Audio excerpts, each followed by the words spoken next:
a luxury jet. Qatar giving Trump the royal treatment today. The same Qatar that Trump once called a funder of terrorism.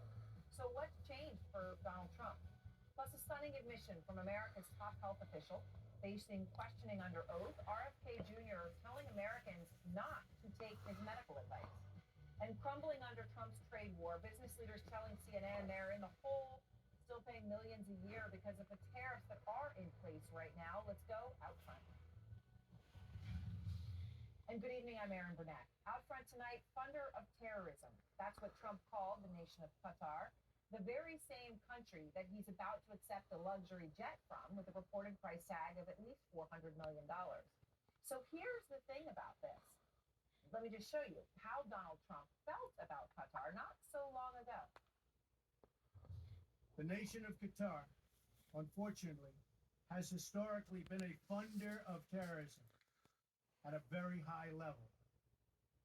A funder of terrorism at a very high level. Well, fast forward nearly 8 years. Trump has changed his tune, obviously, quite dramatically. Here he is today, speaking next to the Qatar Emir.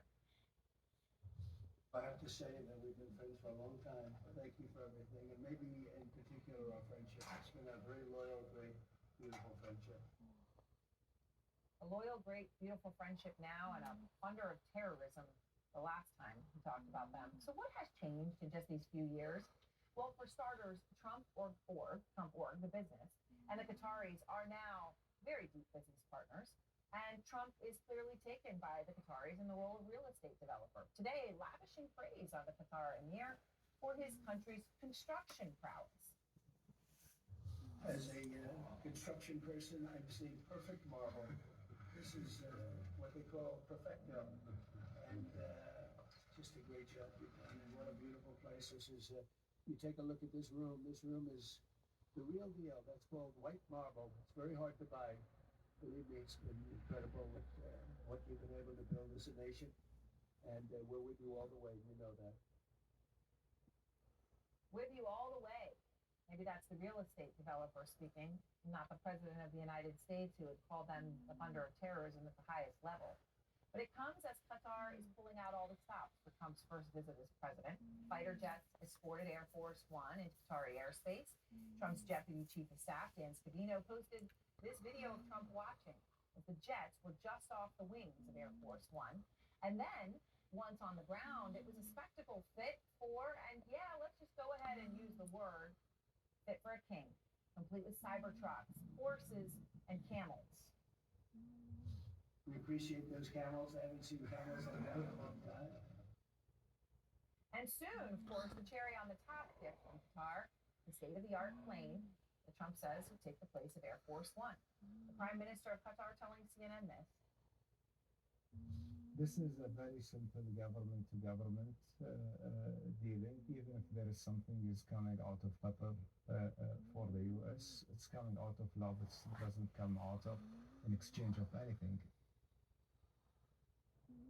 Well, I'll just let that stand on its own, coming out of love, not in exchange for anything.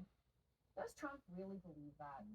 I mean, let's just roll back the tape. Here he is in 2016, talking about Hillary Clinton's dealings with Saudi Arabia and Qatar, accusing her of breaking the law.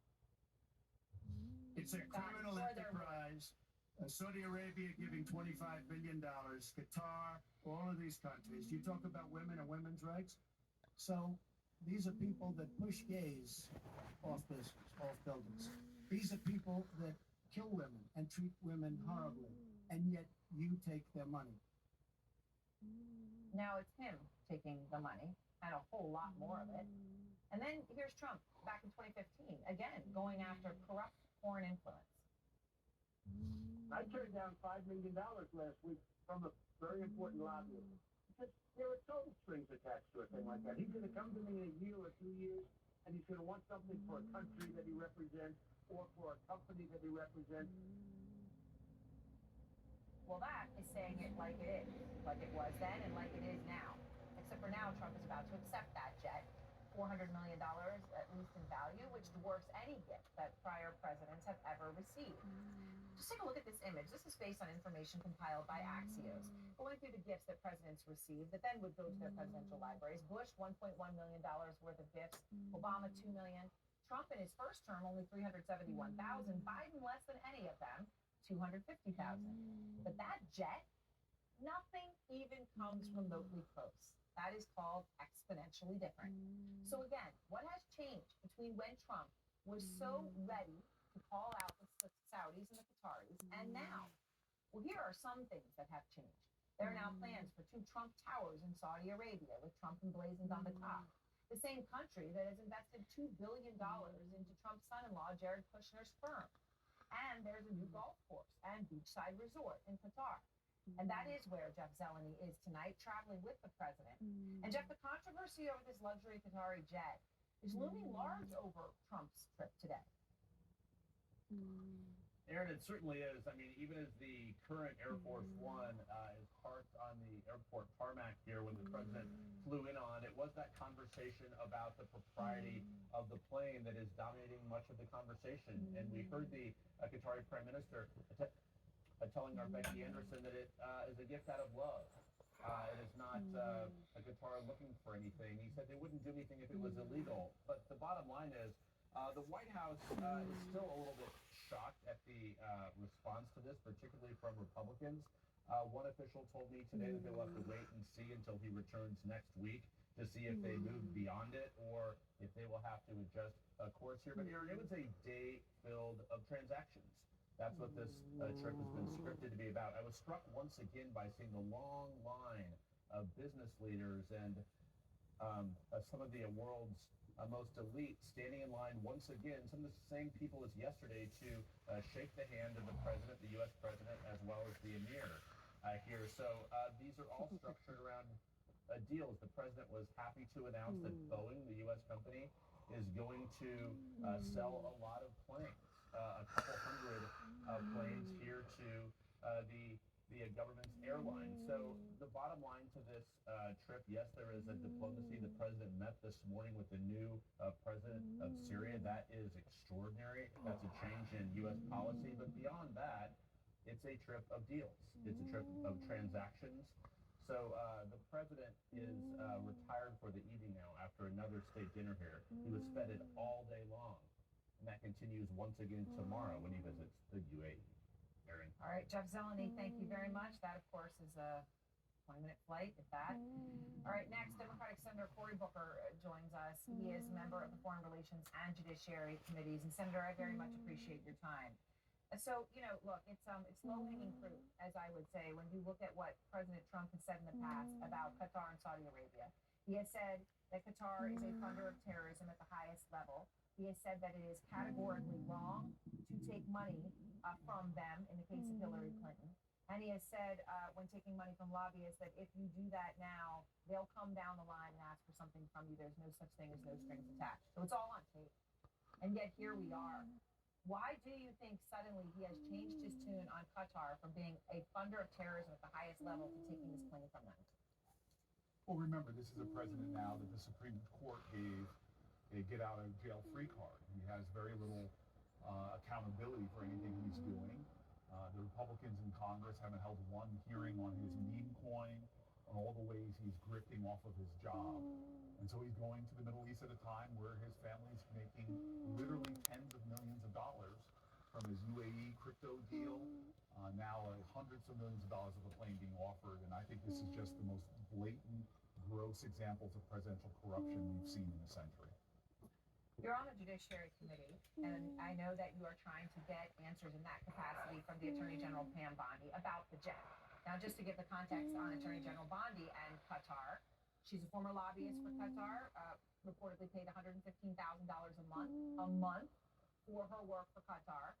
And she is now, as the Attorney General of the United States, signed off saying it is fine in the legal context right now for Trump to get this gift from Qatar. Do you have any chance of getting any real answers from her, given that context? Again, as long as the Congress, which is supposed to provide a check and balance on the president, as long as Republicans refuse to have hearings, refuse to provide any oversight, it's very difficult for us to get answers. We are dealing with a situation with the presidency that is defying a 9-0 order from the Supreme Court, that is literally calling out judges who rule against them in a way that imperils them and endangers them, as people are now threatening our federal judges at rates we've never seen before, and is operating completely independent of any kind of congressional check or balance. We are in a crisis right now with an authoritarian inclined president who is enriching himself in broad daylight, and unfortunately at the expense of what's in the best interest of the American people. You mentioned the crypto deals. Obviously, the New York Times has reported on massive deals in both Dubai and Abu Dhabi and the UAE, where the president will be heading tomorrow. The Abu Dhabi deal, we understand, is $2 billion, which is connected to a firm set up by the Trump family. This is the New York Times reporting. And the other context to this, Senator Booker, again, there's that. And if that isn't bald enough, there's this, which is that at the very same time, Trump is dismantling and taking apart the crypto fraud unit at the DOJ. And I know I sound like a bit of a broken record here, but is there anything that can be done about this as the U.S. government is structured and set up right now? Look, Americans disdain corruption and self-dealing politicians. It should not be a surprise to anybody that one of the first things this administration did through DOJ is get rid of accountability across the board. They got rid of accountability with inspector generals in department after department. Elon Musk, the richest man in the world, attacked the agencies that were investigating him. Americans hate corruption, and yet this president is doing it in broad daylight, really enriching himself at the expense of the interests of Americans. They're seeing their costs go up. Americans are seeing their grocery costs going up. They're seeing suffering as a result of these tariffs. Small businesses are in crisis right now as this president cruises through the Middle East with a bag open, basically collecting more and more money. This is wrong, and my Republican colleagues should be standing up and saying, at the very least, we are going to hold hearings to investigate these allegations of corruption. All right. Well, Senator Booker, I appreciate your time, and thank you very much. Thank you very much. All right, Senator Cory Booker, as I said, on the Judiciary Committee, and David Axelrod and Bill Kristol are now out front. So, David, you heard Senator Booker talking about, in his view, that what is happening with Trump in the Middle East now is the greatest example of presidential corruption in a century. And he's specifically talking about Qatar, right? Taking the plane now, even though he had said they are a funder of terrorism at the highest level just a few years ago. So, where do you begin with the hypocrisy that at least Trump's words and actions are showing? Yeah, well, in some ways, yes, there's hypocrisy between what he said before and what he's doing now, but he's being pretty honest about what he's doing now. He's raking it in. And, he was on the plane, he was talking on the plane about why he wanted the plane, and he said, our plane isn't as impressive as some of the planes of other countries, and the greatest country in the world should have the greatest plane, as if our greatness is in the opulence of our of a plane, and not in the strength of our values, which this betrays. He also stood up in front. He made a speech in Saudi Arabia, in which he said, "We're not going to tell you how to live." In other words, the guy who said in the video that you played that it was deplorable that gay people were being pushed off roofs and women were being treated the way women were being treated, now says, "Hey, whatever you want, you do business with my family." He didn't say this part, but you do business with my family, and you do what you want. We're not going to have anything to say about human rights here or anywhere in the world. So I think he's being, he's transactional was the word Jeff Zeleny used. This is a tribute to the transactional worldview of Donald Trump. Yeah, I mean, and just to say what he had said, he was talking to Hillary Clinton taking money from Qatar and Saudi Arabia. And as you said, he said, these are people that push gays off buildings. These are people that kill women and treat women horribly, and yet you take their money.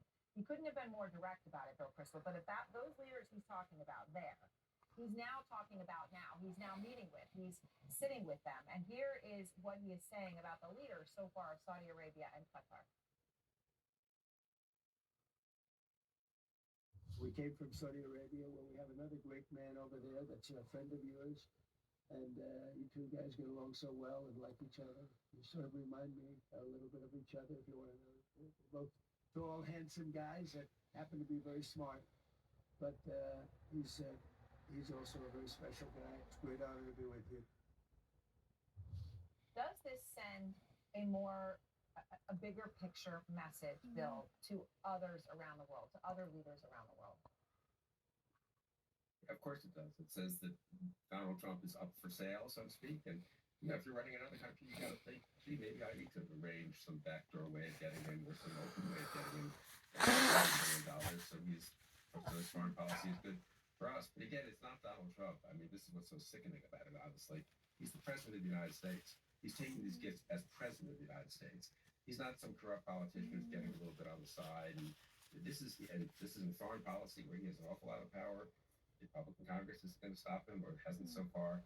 So this is corrupting not just Donald Trump. This is not just the corruption of Donald Trump. This is the corruption of the United States government. And it makes me feel personally, as someone who worked years in the executive branch, just there people make mistakes and individuals can go bad. But this is corrupting foreign policy of the United States of America in a very fundamental way. David, we have heard some Republicans speak out on the plane specifically and saying that it is not okay. Here are three of them. I don't like the look or appearance of it, so I would hope that he would reject it. I also think that the plane poses significant espionage and surveillance problems. I trust Qatar like I trust a rest stop bathroom. David, does this, and that's of course Kennedy, people always find a turn of phrase like that. Does this though get any bigger? Or is this just, they're going to say this now, and whether those individuals go along or not, overall, it just plows ahead the Republican Party backs? Now listen, one thing about those gas station rest stops is if you're desperate, you use them. And these guys are desperate to stay in power.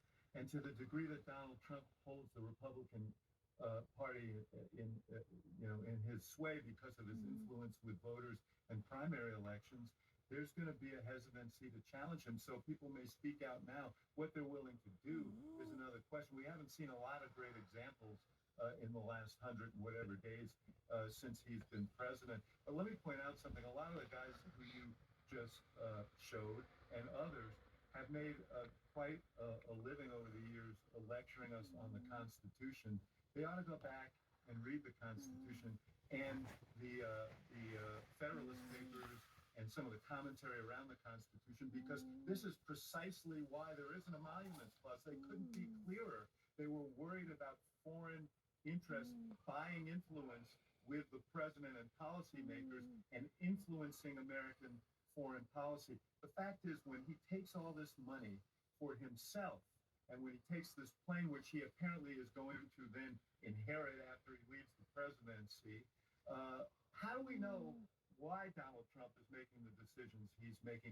That's why we have ethics rules. That's why we have conflict of interest rules. Bill? No, totally. I come back always. He's president of the United States. We're the most powerful country in the world, and now we're up for sale. I mean, he's already thrown values and principles out the window. He has no interest in those. He said that in the speech in Saudi. That deserves a little bit of comment, too. It's a kind of alleged realpolitik, but it's not realpolitik. It's not Kissinger, where he downgrades values and plays power politics. This is about enriching him personally at the expense of the United States, at the expense of the well-being of the United States. Thank you both so very much. And next, what happens?